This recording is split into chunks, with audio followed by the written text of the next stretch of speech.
merasa istimewa ketika berada dalamnya. Di sekelilingmu ada berbagai tokoh dari dunia nyata dan khayal, tempat yang pernah kau kunjungi dan yang belum, informasi dan cerita dari masa lalu, masa kini, dan masa depan.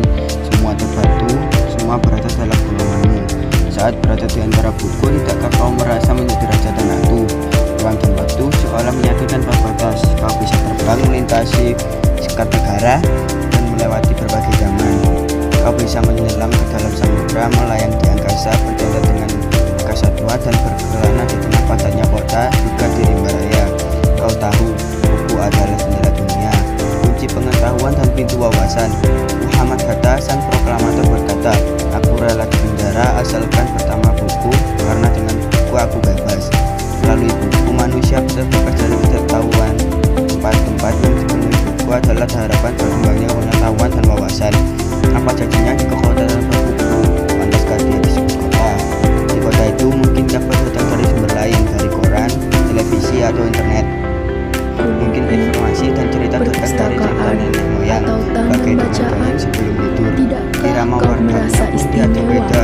Bangun pagi bertebaran di muka bumi untuk ibadah keperluan, untuk kembali pulang siang atau sore harinya. Setelah itu mereka berangkat tidur dan mulai lagi hari berikutnya. Semua serba.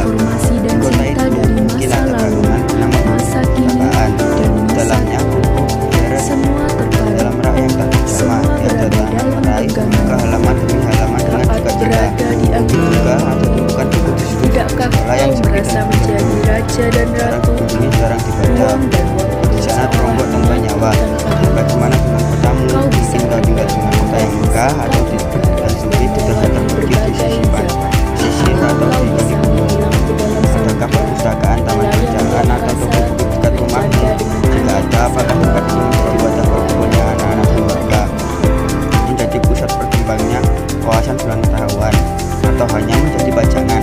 Maukah kau menjadi orang yang bukannya, atau kau bisa mengunjunginya dan mengajak teman-teman membaca dan berbagi cerita di sana?